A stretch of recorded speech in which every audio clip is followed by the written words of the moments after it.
My own son had the nerve to sell my apartment for $2. $5 million behind my back, then tossed me a lousy check for $12,000 like he was doing me a favor.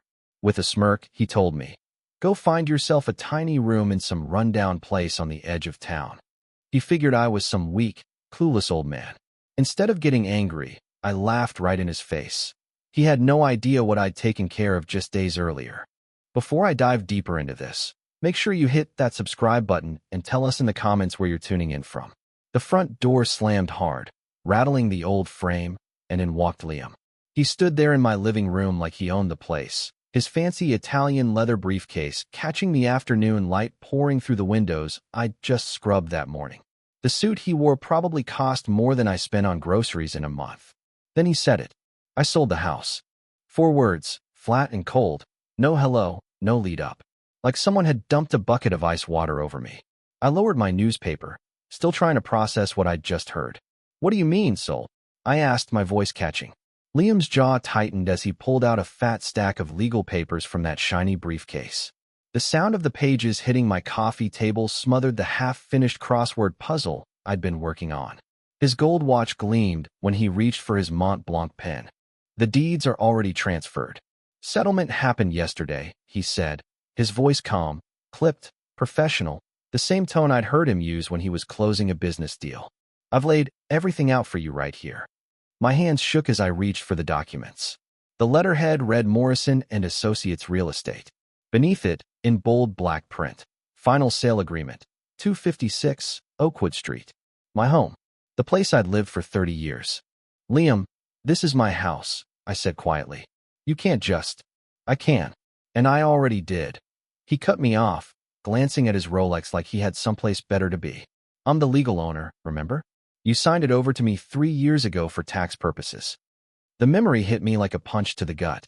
Back then, my accountant had suggested transferring the deed to make estate planning easier. Liam had assured me nothing would actually change, that it was just paperwork. Just paperwork. "But you promised." "I said a lot of things," he interrupted again, pulling out his checkbook. The leather cover was worn smooth, like it had been with him for years. "Look, I'm not cruel. I'm giving you 15 grand. He tore the check free with a sharp rip and laid it on the papers. The number mocked me from the pale blue slip. $15,000. For the house he'd grown up in. The home where I'd raised him after his mother died. The place I'd poured every ounce of myself into, making sacrifices so he'd have every chance in life. "There's a place I found for you," Liam went on, like he was offering me some great gift. "It's a little apartment on the edge of town. Rent's cheap. Fits someone in your situation perfectly." "My situation?" I whispered. "Come on, Dad. Be realistic." He snapped his briefcase shut with a metallic click. "You're 67, retired, living off Social Security. This house is too much for you. The roof's shot, the plumbing's falling apart. This way, you get a fresh start without the burden." Burden. The word clanged in my head like a bell. I pushed myself to my feet, legs unsteady, heart pounding. "This house isn't a burden. It's my home." "It's an expense you can't handle," Liam said coolly, straightening his tie. A nervous habit he'd had since he was a kid trying to lie his way out of trouble. "Jessica and I have been talking about this for months. We both agree it's the best solution for everyone." Of course Jessica was behind it. She'd been pushing him to cut me out from the day they got married. I'd seen it in her eyes at every dinner, every holiday, the way she looked at my things as if they were already hers to divvy up. My voice rose, 30 years of frustration boiling over. "And how exactly does tossing your father out of his own house help everyone?" Liam didn't even flinch. If anything, he looked bored. "You're overreacting. It's just business. The house was worth $400,000. After clearing your leftover mortgage and expenses, I pocketed about $350. I'm giving you 15 of that. That's more than fair." "Fair? Generous?" My fists clenched tight. Heat rushed up my neck. "You're stealing my home and throwing me pocket change, and you want me to call it generous?" "You're getting a place to live and money in your hand," he said, glancing at his watch again. "Most people would be grateful." Grateful? After all those years I'd worked 2 jobs to pay for his college, after skipping vacations, new clothes, and even proper meals so he could have piano lessons, soccer camps, the best of everything. I'd given up everything for him. "I sacrificed everything for you." The words burst out of me. Everything. And this is how you repay me? Liam finally showed something, irritation. That was your choice. I never asked you to sacrifice anything. You ungrateful. I caught myself, breathing hard. Get out. Fine. He picked up his briefcase, cool as ever. You've got 30 days to vacate. The buyers want possession by mid-May. He headed for the door with the same casual arrogance he came in with. Just before leaving, he turned back. Dad, be practical. Fighting this won't change anything. The papers are already signed. The door clicked shut behind him. Silence filled the room, broken only by the sound of his BMW starting outside, its engine purring like a spoiled cat. He didn't even glance back at the house, our house, as he drove away. I sank back into my chair, staring down at that check. $15,000. I used to make that in a month, back when I was building something he couldn't even comprehend. Back when I was creating an empire he didn't know existed. The sharp click of high heels on the porch snapped me out of my thoughts. Jessica breezed in without knocking, her designer bag swinging at her side. Blonde hair perfectly styled, she scanned the mess of documents on my table like a vulture circling prey. How'd it go? She asked Liam. Though from the smug look in her eyes, she already knew the answer. Liam squared his shoulders, looking bolder now that Jessica had joined the fight. Exactly as planned. Dad's just being emotional, he said, as if 30 years of me raising him alone was nothing more than a passing mood swing. Jessica's lips curved into something like a smile, though on her it came off more like a smirk than warmth. Mr. Caldwell, you have to understand, this really is for the best. Her voice carried that polished, patronizing edge I'd heard at every family gathering. Liam and I have gone over this carefully, she added. You simply can't maintain a place like this at your age. My age. The words flew out sharper than I intended. I'm 67, not 90. Jessica exchanged a quick glance with Liam. It was the kind of look that told me they'd practiced this whole speech in advance. Let's be practical, she pressed. You're living on Social Security, maybe a little pension. This house bleeds money you don't have. Constant repairs. Upkeep you can't manage. Liam bobbed his head beside her like one of those dashboard toys. The new apartment has maintenance included, he said. No stairs, no yard work. Perfect fit for someone in your position. Someone in my position. They had no clue what my position really was. If they knew about the 58 car washes I owned across California, or the investment portfolio I'd built quietly over 3 decades, they might have kept their mouths shut. Besides, Jessica continued, sinking into my armchair as if it belonged to her, $15,000 is quite generous under the circumstances. Most people would be grateful for such a thoughtful transition. A thoughtful transition. That's what they called stealing my home. You planned this, I said slowly, the realization hitting me like a hammer. This wasn't Liam's idea alone. You two cooked this up together. Liam's jaw tightened. We discussed it, yes. Jessica helped me see that coddling your dependency wasn't good for either of us. Dependency. The word tasted foul in my mouth. My son, the one I'd sacrificed everything for, was calling me dependent, while his own company was drowning in bank loans he couldn't cover. Jessica leaned forward, nails clicking on the arm of my chair. Honestly, Mr. Caldwell, you should feel relieved. No more property taxes, no more endless utility bills, no more repairs. You can finally enjoy your remaining years. Remaining years. As if they were already counting down the days until I was out of the way. We've signed everything already, Liam said briskly. The buyers want to close fast. If you fight it, you'll only rack up legal fees you can't pay. They'd mapped out every move, every objection, like I was a problem to eliminate instead of a man. Look at it differently, Jessica chimed in, her voice dripping with that fake sweetness she reserved for children and people she thought were beneath her. You raised Liam to be smart and independent. This proves what a good job you did. He's making responsible financial choices. Responsible financial choices. Like maxing out credit just to keep his business afloat. Like robbing his own father. Liam glanced at his watch again. That same arrogant flick that had already set my blood boiling once. We need to go. Jessica's got a dinner reservation at 7. A dinner reservation. They were about to celebrate after tearing my life apart. Jessica stood, smoothing her skirt with deliberate elegance. The apartment manager expects you next week to sign the lease, she said. I've already covered the deposit as a gesture of goodwill. Of course she had. They'd orchestrated every step of my exile while I sat there clueless. Liam's shoes clicked across the hardwood I'd refinished with my own 2 hands just 5 years earlier. Dad, try to see this as a new beginning. A fresh start. Less responsibility. Less responsibility. That coming from the man who'd never carried any responsibility in his life. Jessica paused in the doorway, her face softening in what might have looked like pity on a person with a soul. Oh, and Mr. Caldwell, the cleaners come Tuesday to prep the house for staging. Please have your belongings sorted by then. The door closed behind them with a quiet finality, leaving only the echo of their footsteps and the heavy weight of their arrogance. Through the window, I watched Liam help Jessica into his BMW. They didn't rush. They didn't even look back. Probably already talking about appetizers and wine pairings, perfectly content with how neatly they'd erased me.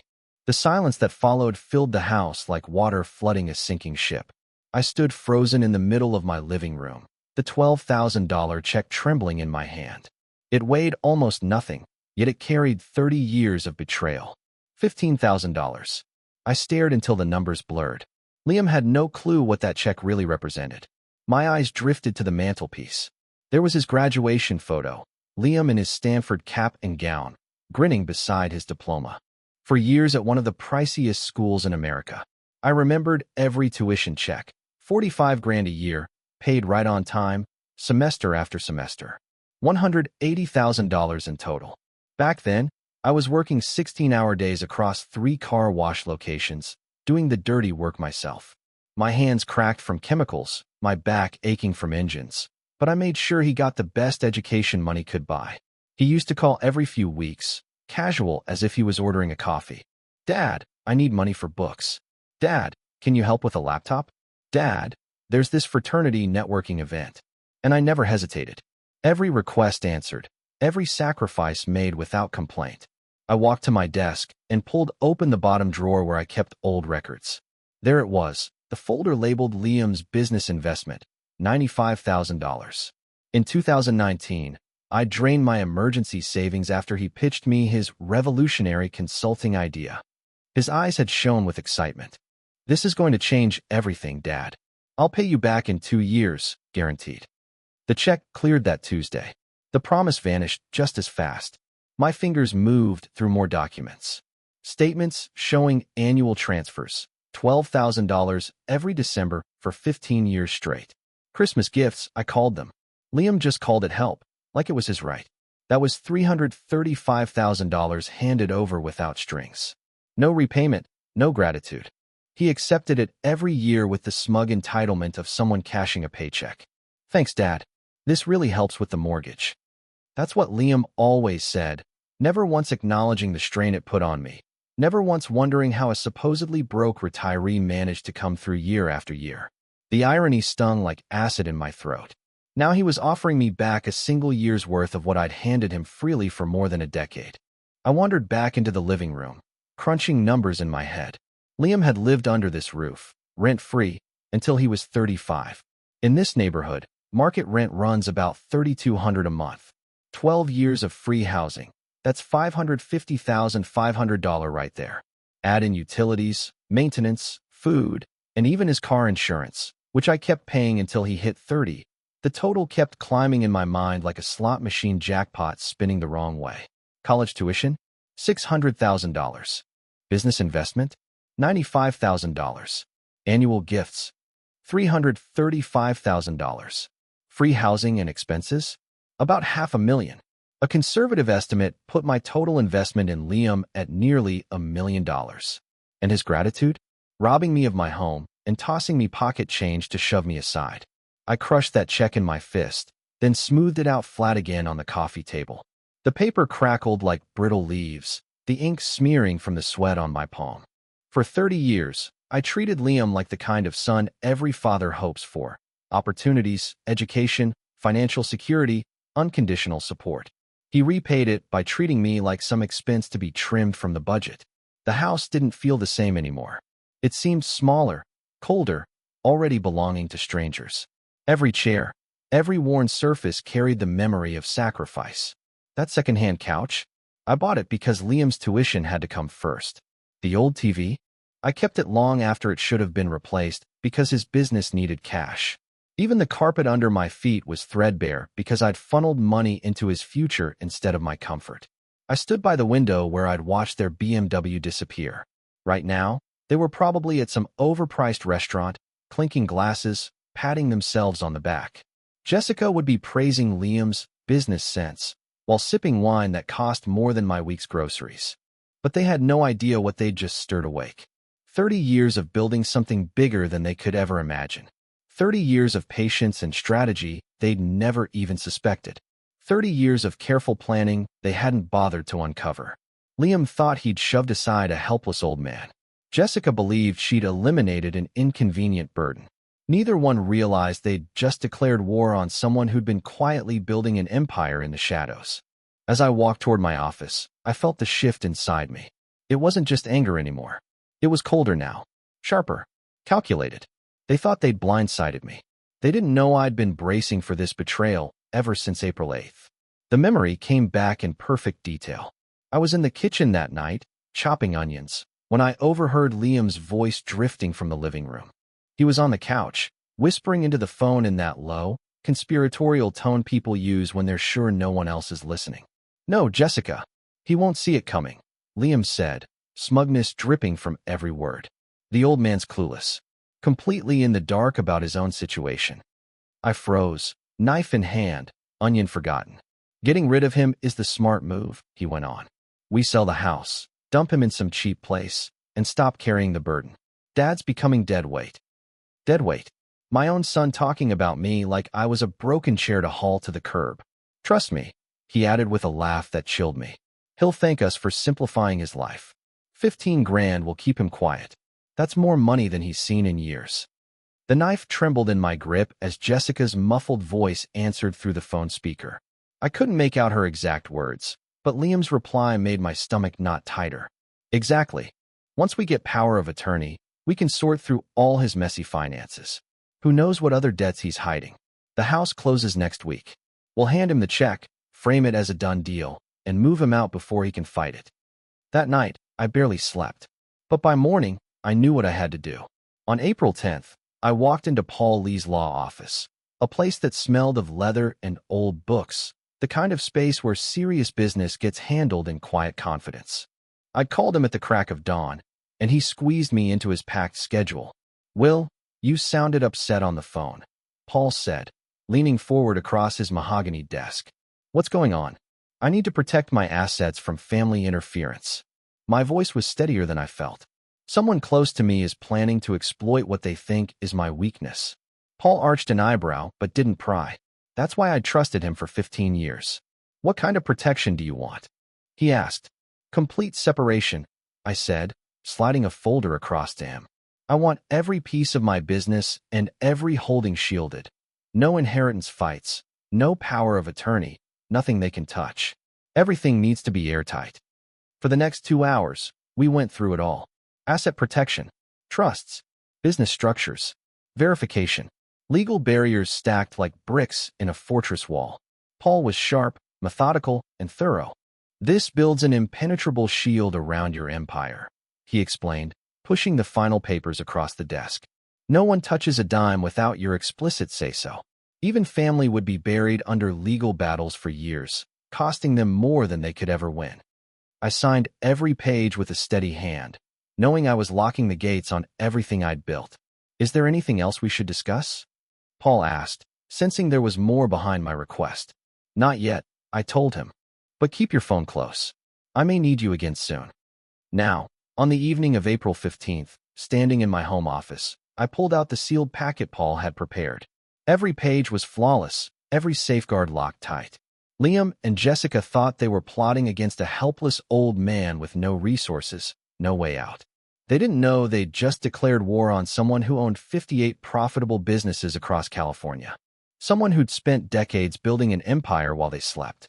Someone who had already prepared for their betrayal. The irony was almost sweet.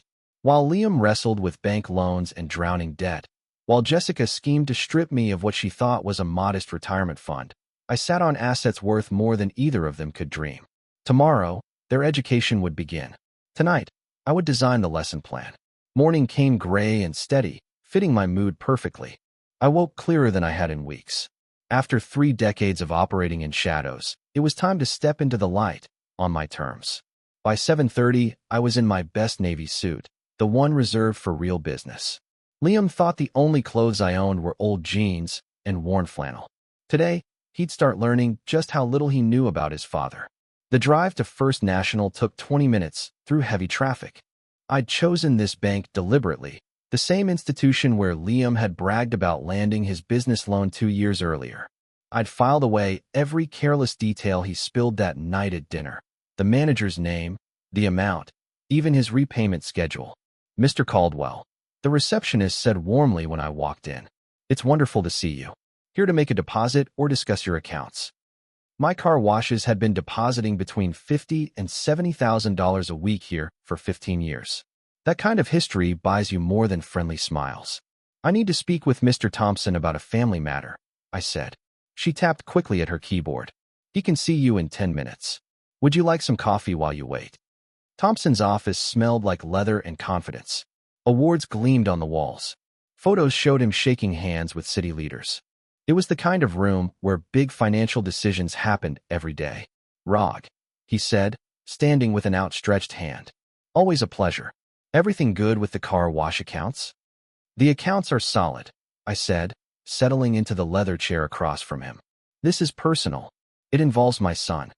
He raised a brow, careful but curious. Liam Caldwell, I said. He has a loan with this bank. Thompson's tone shifted to formal.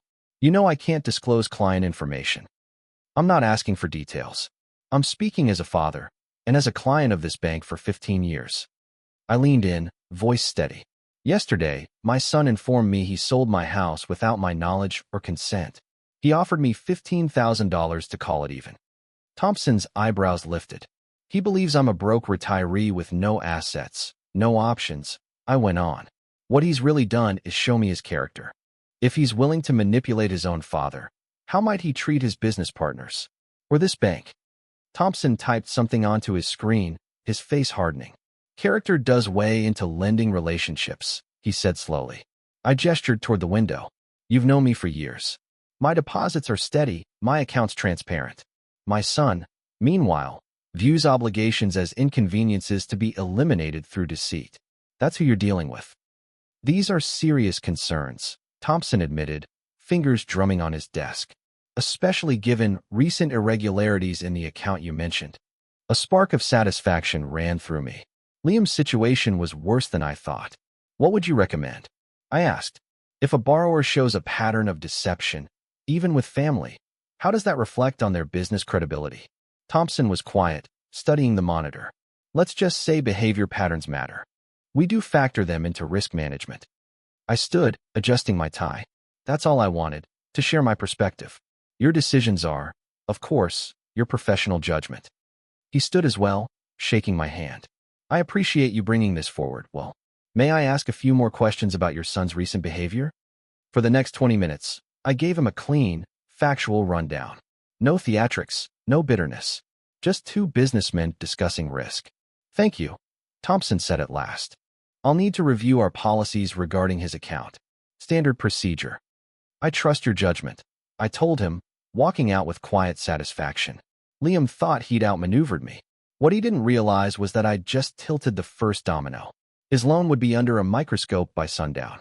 That night, and for the next 3 days, I kept myself busy, gardening, fixing small things around the house, letting the pieces settle into place. By Friday afternoon, when Liam's Honda crunched into my driveway, I was already watching from the kitchen window, calm as a chess player waiting for the inevitable move he'd predicted all along. This time, Liam actually knocked. Dad, he called, his voice stripped of the smugness from a few days ago. Can we talk? When I opened the door, I hardly recognized the man standing there. My son, who normally strutted around with his hair styled to perfection and shirts crisp as if straight off a rack, looked wrecked. His hair was a mess, his expensive dress shirt wrinkled, and deep circles dragged down his eyes. The confident businessman who'd once tossed me out of my own house now looked like he hadn't slept in a week. Of course, I said evenly, stepping aside like I would for any visitor. Liam dropped onto the same couch where, Not long ago, he'd smugly explained why I was no longer useful. Only now, he couldn't sit still. His leg bounced, his fingers twisted at his wedding band. His whole body radiated nervous energy. "I got a call from the bank Tuesday," he said, rubbing his face with both hands. "They want the loan paid back. All of it. 200,000. Immediately." I raised my brows, feigning surprise. "That seems unusual." "They said there were concerns about my character. My business judgment." His voice cracked on the word. "They gave me 30 days before they start foreclosure on my office building." "Character concerns," I repeated, keeping my tone flat. "Curious." He launched into a ramble, words tumbling over themselves like he was trying to outrun his own disaster. "The expansion I told you about, the new equipment, the premium office space downtown. It was supposed to triple our revenue. I leveraged everything. The payments were fine when clients paid on time, but 3 major contracts fell through in February." He got up and started pacing toward the same window where, days earlier, he'd watched me hold that insulting $12,000 check. "I've sold everything I can," he admitted. "The Rolex, Jessica's jewelry, my vintage guitars. Even traded the BMW for a Honda. Raised about 30 grand, but I'm still 170 short." The irony nearly made me laugh. He had valued my life at 15,000. Now he needed 10 times that to save his own. "Jessica," his voice fell to a whisper. "She's talking about leaving. Says she didn't sign up to be married to a failure. Gave me until the end of the month to fix this or she's filing for divorce." I watched him crumble in front of me. The same man who'd called me dead weight. "That's unfortunate," I said calmly. "Dad, I know I handled the house situation badly," he blurted, eyes wide and desperate. "I was insensitive about your feelings." Insensitive? As if stealing my home was just a social faux pas. "I'm asking for your help," he pleaded. "I know you don't have much, but if you could loan me whatever you can, just something, I'll pay you back with interest. In writing, legal papers, whatever you want." Silence stretched between us. He searched my face, clinging to hope. "No." The word was flat, final, and hit him harder than a slap. He blinked. "No? I don't have the resources to help you with this kind of crisis," I said, standing, adjusting my shirt. "As you pointed out recently, I'm just a poor retiree living on Social Security." 15,000 was more money than I'd seen in years, wasn't it? The blood drained from his face as his own words turned against him. "But Dad, you don't understand." "I understand perfectly." I walked to the door, opening it so the cool afternoon air rolled in. "You're in the exact position you put me in 3 days ago. Only difference is, nobody's handing you pocket change to soften the blow." His voice cracked. "Please, you're my father. You're the only one left who can help me." "You made it clear this was just business between us," I said, holding the door. "You ended that transaction. Now you'll have to find business solutions elsewhere." "Dad, please." "Goodbye, Liam." He stood in the doorway a moment longer, waiting, maybe praying I'd change my mind. But when nothing came, he turned, shuffled down to his modest Honda, and drove away. I watched until he disappeared around the corner. For 2 days, I saw his car creep past the house twice daily, circling like a man rehearsing an apology he didn't know how to deliver. By Sunday, I decided it was time for his next lesson. At noon, I called him. "Liam, want to take a drive with me? There's something I'd like to show you." His voice lit up with desperate hope. "Of course, Dad. Whatever you want." 30 minutes later, he sat in my passenger seat, stealing glances at me, no doubt wondering if this meant forgiveness. "Where are we going?" he asked as we turned down Commerce Boulevard. "You'll see." Then the sign came into view, large, bold blue letters. "Caldwell's Premium Car Wash. Family-owned since 1995. Liam's eyes widened. "Dad, there's someone with our last name who—" "No," I said gently, pulling into the manager's parking spot. "There isn't." David Castro, my site manager of 8 years, walked up with his easy smile. "Mr. Caldwell, good to see you. Everything running smooth today?" Liam's mouth fell open as David spoke to me with clear respect. "Looks great, David," I said. "This is my son, Liam. Thought I'd give him a tour." "Wonderful," David said. "Your dad's built something special here. We're processing about 400 cars daily. 400 cars at $25 a wash. 10 grand a day from this location alone." Liam's brain was clearly racing, crunching numbers.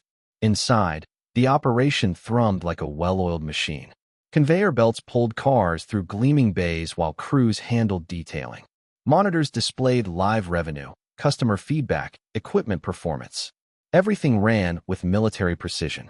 "This is impressive," Liam managed, watching a luxury sedan glide out of Bay 3 spotless.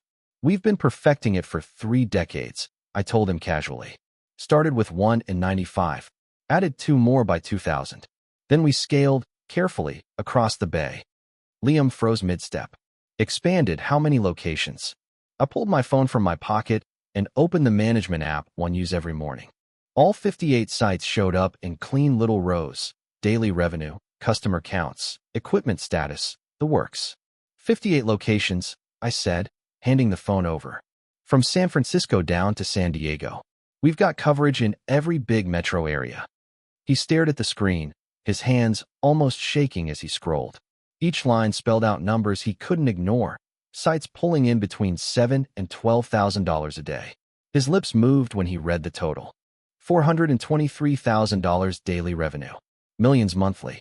Close to $50 million a year. His voice dropped to a whisper. "You own all of this." "One at a time," I said. "Built it over 3 decades. Never brought in investors. Never borrowed more than the startup equipment loans. And those were always paid off in a year and a half."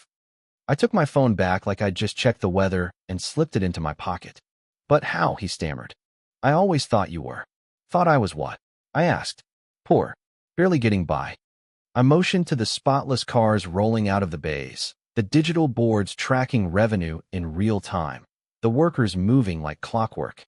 I lived simple, drove used cars, stayed in the same house for decades. That didn't stop me from building this.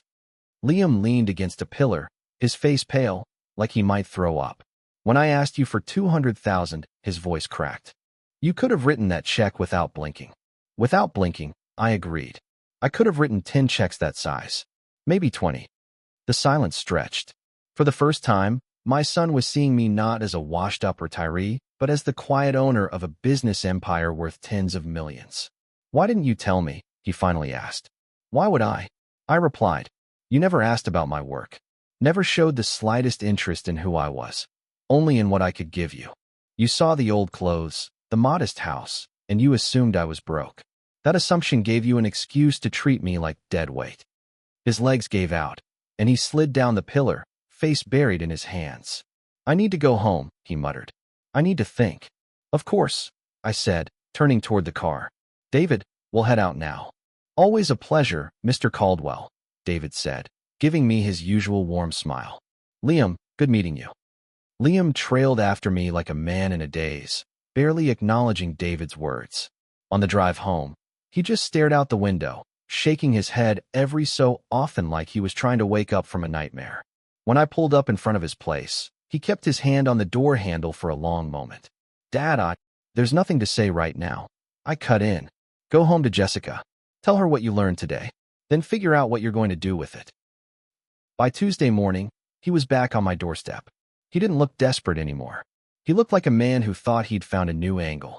"Dad, I've been thinking," he began, walking straight into the living room and sitting with more confidence than last week. "I went about this wrong. I asked for charity when I should have proposed a business relationship." I poured myself coffee and gave him the kind of look that suggested I was listening. "You've built something incredible over 30 years, he said, leaning forward like a hungry entrepreneur again. "I respect that now. I don't need handouts. What I need are introductions, your network, your connections, strategic partners. With the right backers, my company can expand properly." "You want me to line up meetings for you?" "Exactly. You know people, investors, executives. Just a few introductions, and I can do the rest." His request was logical, polished, and exactly what I had expected. "I suppose I could set something up," I said.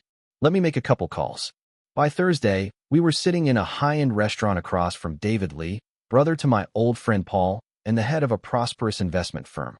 Liam had polished his pitch deck and dressed sharp, buzzing with confidence. "David, this is my son, Liam," I said. "He runs a consulting business I told you about." David shook his hand warmly. "Will speaks highly of you. Tell me about your company." Liam launched right in: market analysis, projections, expansion strategies. He sounded professional, convincing, even passionate. David nodded along, clearly interested. This sounds promising. Will, you must be proud of your son's drive. Oh, very proud, I said, setting my coffee down carefully. Liam's always been focused on financial success. In fact, he recently made a very disciplined business decision. He sold his father's house to shore up his cash flow. Liam's face drained of color, but I kept my tone light and conversational. He offered me $15,000 for a property worth $400,000. Told me a man in my position should be grateful for such generosity. Very strategic, maximum asset extraction, minimum cost exposure. David's expression shifted from curiosity to unease. He sold your house. Let's just say Liam views family obligations as unnecessary overhead. In his mind, elderly parents are liabilities that drain profit. I gave my son a smile, watching his confidence unravel. That kind of ruthless efficiency does say something about his business instincts, doesn't it? The lunch ended politely, but without an investment. David excused himself early, citing cultural fit issues. Friday played out the same way with Patricia Williams, who runs a network of tech incubators. Liam pitched just as well, but once dessert arrived, I slipped in the same bit of context. Liam's sharp with cost-benefit analysis, I told her. He worked out that keeping his father around was financially inefficient. So he came up with a solution to cut that expense out entirely. Cut it out. Patricia raised an eyebrow. Well, I said evenly. When Liam decided his father had become what he called dead weight, he arranged to move me into budget housing on the edge of town. Pretty clever reallocation of resources, really. Patricia's polite smile froze. She didn't ask for another meeting. By the next Tuesday, Liam had started connecting the dots. Every meeting began strong, full of promise, and then unraveled right after I shared some family context. One by one, potential partners lost interest when they realized how he handled family obligations. Dad, we need to talk, Liam said after the third failed introduction. His voice carried something new, suspicion, edged with desperation. Of course. What's on your mind? Are you telling these people things just to sabotage me? I let my brow crease in confusion. I'm sharing character information. These are business relationships, Liam. People want to know the man they're about to trust with money. But the way you tell it makes me sound like someone who sees family as a balance sheet expense to be cut. I gave a little shrug. I'm only describing your actions. If that makes investors nervous, maybe the problem isn't my storytelling. For a long moment, he just stared at me, and I could see the realization settling in. His father wasn't helping him network. I was dismantling every opportunity before it could take root. By Friday night, Liam came back to my door. But the man standing on my porch barely resembled my son. The polished entrepreneur was gone. In his place stood someone who looked like he'd aged 10 years in 3 days. His clothes sagged. His eyes were red. His hands shook as he raised them to knock. Dad, his voice cracked. Can I come in? I don't have anywhere else to go. I stepped aside. He shuffled past me like a wounded animal and sank onto the couch. The same couch where he'd once sat, smugly plotting to kick me out of my own home. Now he collapsed into it, hollow and broken. Jessica filed for divorce yesterday. The words tumbled out without warning. She said she couldn't watch me burn everything down anymore. Couldn't stay married to someone who destroyed our life because he was too proud to keep family ties. I poured myself a glass of water, listening quietly. She took the last of our joint savings for a deposit on an apartment, he continued, his laugh bitter. Said she had to protect herself financially before I dragged her under completely. 22 years, Dad. Since college. She was my best friend, my partner, my everything. And she walked away like I was nobody. That must be difficult, I said evenly. Difficult. He looked up at me with empty eyes. She was the only person who truly knew me. The only one who believed in me. Now she looks at me like I'm a failure she regrets ever knowing. He rose and stood at the window, staring out into the dark street. It's not just Jessica. Everyone's gone. His voice sank to a whisper. My business partner terminated our agreement yesterday, said I'd become a liability. My assistant quit without notice. Even my accountant won't return my calls. I stayed silent, watching him finally grasp the depth of his isolation.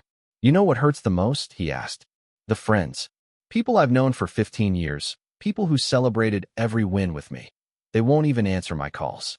They were never friends. Just contacts who liked being close to success. He pressed his forehead against the glass. I ran into David Lee, David's nephew. Remember him? We golfed together for 5 years. I saw him at the grocery store yesterday, and he literally turned his back and walked away. Pretended I didn't exist. Liam's breathing came hard and uneven. He looked like a man breaking apart in real time. Last weekend, I went to Jake Morrison's birthday. Remember Jake? My college roommate, best man at my wedding. I walked in, and the whole room went silent. 20 people just stared at me like I was contagious. Jake pulled me aside after 5 minutes and asked me to leave. Said my presence was making his guests uncomfortable. I watched my son crumble. The same son who once dismissed me as dead weight was now learning what it really meant to be discarded. I don't understand what happened to my life. He dropped back onto the couch, head in his hands. 3 weeks ago I had everything. A business, a wife, friends, respect. Now I've got nothing. Less than nothing. You've got this house for tonight, I said. He looked up at me, a flicker of hope in his expression. Dad, I know I treated you horribly. I know I made mistakes about who you are and what you meant to me. I'm not asking for money or connections. I just need someone to talk to. Someone who remembers me before all this. The desperation in his voice was absolute. Gone was the arrogant son demanding his cut. Gone was the desperate businessman chasing investors. What sat before me was simply a broken man who had lost everything, looking to the father he betrayed. I'm listening, I said. The following Monday evening, Liam showed up again. But this time, he wasn't arrogant. He wasn't desperate. He wasn't even shattered. He stood in my doorway with something I hadn't seen in him for 30 years, humility. Dad, he said quietly, his voice steady. I know I have no right to ask you for anything. I'm not here for money or help or introductions. I just want to apologize. Really apologize. And maybe ask if there's any chance you could forgive me. I stepped aside and led him into the living room, the very place where our bond had shattered, and maybe, just maybe, where it could begin to heal. Liam didn't sit down. He stayed standing stiffly, like lowering himself into a chair would suggest more closeness than he had a right to claim. I've been tearing myself apart for 3 straight days, he began, his voice steady but heavy. Not just about the recent mess, but about years, decades, of mistakes. For the first time in all these strained visits, he held my eyes, refusing to look away. I treated you like a boss, not a father, he admitted. When you scraped together enough to send me to Stanford, I acted like I was owed that education. When you pulled money from your savings to help me start my business, I saw it as an investment I deserved instead of a gift from someone who loved me. I sat down slowly, saying nothing, watching him wrestle with words I had never heard him speak before. The house, he said, his voice catching. That's the worst thing I ever did. You poured 30 years into that place, kept it immaculate, turned it into a home, and I sold it like it was just another asset. I didn't even ask what you thought. I didn't even ask your permission. He dragged his hands through his hair, the same nervous tick I remembered from when he was a boy struggling to explain a broken toy. I called you dead weight, Dad, he whispered. I actually used those words. To Jessica. About my own father. The man who worked 16-hour days so I could have music lessons, join sports teams, prep for college. That was it. His composure snapped. His shoulders trembled, his voice cracked. You were never a burden. You were the best father anyone could hope for, and I was too arrogant, too selfish to recognize it. Silence spread thick between us. He didn't rush me, didn't plead. He just stood there, waiting, like he knew rejection was a real possibility. I lost everything, and it was my fault, he pressed on. Jessica left because she saw the kind of man who could treat his own dad like a nuisance. Friends disappeared when they realized my success was built on entitlement, not character. My business collapsed because I was too proud to nurture the relationships that mattered. Then he surprised me. He dropped to one knee beside my chair, like a child seeking forgiveness after breaking something precious. I hadn't seen him in that posture since he was 8 years old. I don't want your money. I don't want connections. I don't want you to fix my mess, he said, eyes swimming with tears he didn't bother to hide. I just want my dad back. I want to finally be the son you deserved all along. From his pocket, he pulled out a wrinkled, battered check, the same $12,000 he had once shoved at me. I've kept this, he said quietly, laying it on the coffee table. Not as a keepsake, but as a scar. Not losing Jessica, not the failed business, not the friends, This moment was my lowest point. I tried to buy my father's love with scraps. And now I know. No sum of money will ever pay for the sacrifices you made, or the love you gave, or the pain I caused. I looked at the check, then back at my son, kneeling there like a man desperate for absolution. I know I have to earn forgiveness, he whispered. Maybe it'll take years. Maybe it's impossible. But if you'll let me, I'll spend the rest of my life proving I finally understand what family means. The room was still, except for the ticking of that old clock he used to complain was too loud. He waited in that silence, not pushing, not begging, just holding on to a thin thread of hope. I studied his face long and hard, searching for even a hint of manipulation. All I saw was a broken man who had finally figured out the difference between achievement and worth, between taking and giving, between entitlement and gratitude. By Wednesday morning, I had my answer. After 2 full days of watching him return each evening just to sit quietly, never asking for a thing, I began to believe he might be sincere. All right, I said over coffee. I'm going to give you something. Not charity, not a handout, an opportunity to prove you've really changed. His eyes lifted from the untouched breakfast, a flicker of hope crossing his face. I need someone at the Sunnyvale location, I explained. Basic cleaning and maintenance. 8-hour shifts. $6 above minimum wage. You'll report to David and take instructions from people who know this business better than you do. I'll take it, he said instantly, without a single question about the job. 1 week, I warned. It's a trial. Prove you can handle honest work with the right attitude, and we'll see if it continues. He nodded, understanding this wasn't employment, it was a test. The drive to the car wash was quiet, both of us aware this week would decide the future of our relationship. David showed him around, pointing out the tasks, sanitizing vacuum stations, restocking supplies, maintaining the tire shine applicators, general facility cleanup. No corner offices, no board meetings, just sweat, scrubbing, and real work. That first day nearly broke him. The industrial vacuums fought him. He mismeasured cleaning solutions, and his movements showed the awkwardness of someone unused to manual labor. By lunch, his designer polo was soaked in sweat and splattered with chemicals. Your hands are soft, Maria, one of our detail specialists, observed during the break. You've never done this kind of work, have you? No, I haven't, Liam admitted openly. But I need to learn. Could you show me the right way to apply the protectant solution? Maria raised her eyebrows. This was the kind of task he would have once dismissed as beneath him. But she spent 20 minutes demonstrating while he listened closely and practiced until he nailed it. Thursday, I saw change. He showed up 15 minutes early in work clothes he'd bought the night before. His movements were sharper, his technique cleaner. When a customer complained about water spots on their luxury sedan, Liam personally re-detailed the car, apologizing with genuine professionalism. You handled that well, I remarked later in the office. The customer deserved better, he replied simply. I knew it was my responsibility to see this through. Friday afternoon, the regional manager from our corporate accounts dropped by unannounced. Liam was wiping down windows when the man walked up and started asking about our fleet service options. Instead of faking an answer or trying to sound like he knew more than he did, Liam calmly explained his role and went to find David, who could give the right information. He stayed helpful, but never crossed the line into showing off or leaning on the fact that his dad owned the place. Later, the manager mentioned to David, that new guy seems solid. Professional, respectful, handles himself well with customers. David agreed. He works hard, doesn't gripe, and takes direction without giving attitude. He's a good fit. Saturday tested him harder. It was one of our busiest days, 3 different wedding parties booked premium detailing all at once.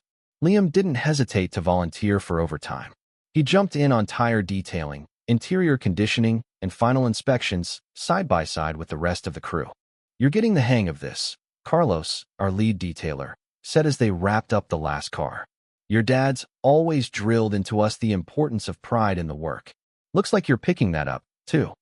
Liam froze for a second, towel in hand, letting the words sink in. He's a good teacher, he said quietly. I just wasn't ready to learn before. By the end of the week, the change in him was obvious. His hands were blistered and rough, his movements quicker and more precise, and his attitude consistently grounded. What stood out most wasn't skill, it was respect.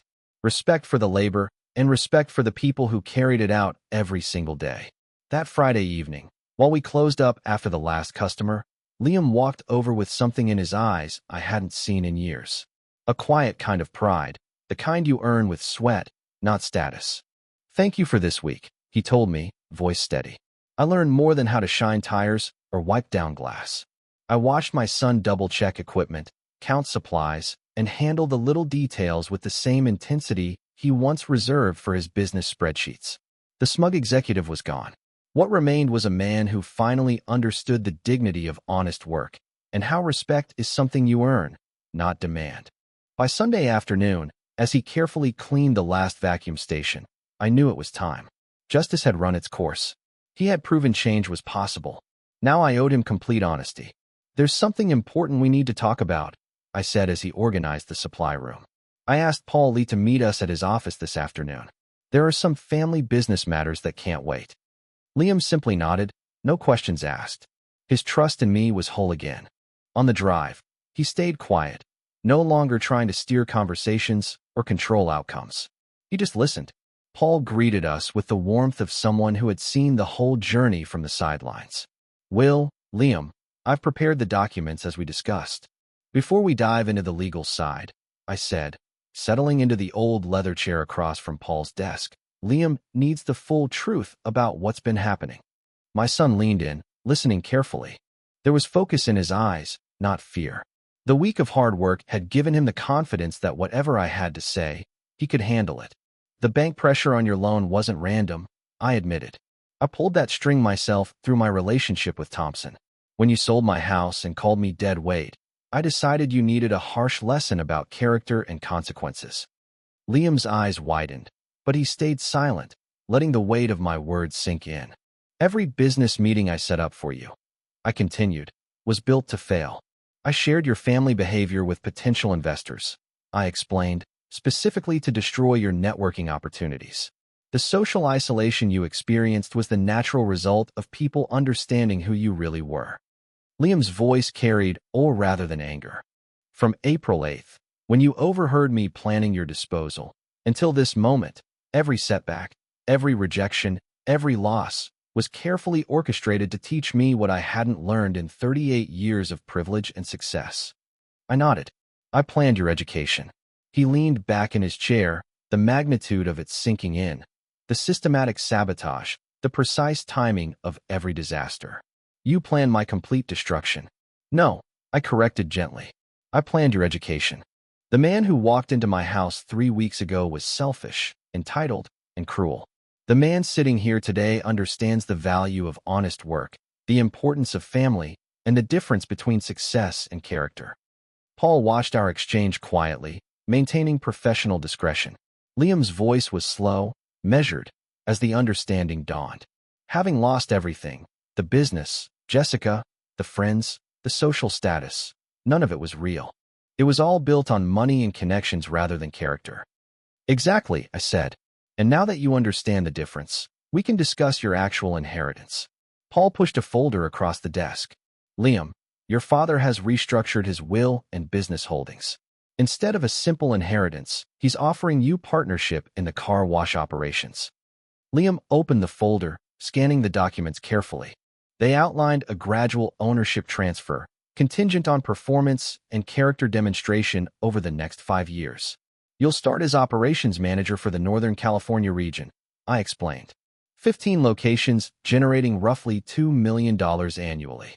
"If you prove capable with the same integrity you showed this week, your responsibilities and ownership will expand." His voice broke slightly. I don't know what to say. "You've given me everything I said I wanted, and I've earned this." I interrupted firmly. "Not through inheritance or entitlement, Liam. Through genuine character change." The man who knelt beside my chair asking for forgiveness. The man who worked humbly alongside employees he once would have dismissed. That man deserves a chance to build something meaningful. Liam studied the documents again, finally grasping that this was not charity but a true opportunity. Paul had helped me establish safeguards, ensuring that he could not simply inherit wealth without proving himself. "Every advancement requires demonstrated competence and integrity," I continued. "You'll build your financial security the same way I did. through hard work and smart decisions. Liam whispered, almost in awe, "This is more than I deserve." "Not more than you deserve," I said. "Exactly what you deserve, now that you understand the difference between taking and earning." I stood and extended my hand. "Welcome to the family business, partner." Liam rose, clasped my hand, and then pulled me into the first genuine embrace we had shared in decades. "Thank you for loving me enough to teach me these lessons, even when I didn't want to learn them," he said. "Thank you for believing I could become the man I always could be." Paul smiled, witnessing the culmination of what might have been the most unusual and profound family reconciliation of his career. "Shall we sign these partnership agreements?" I asked.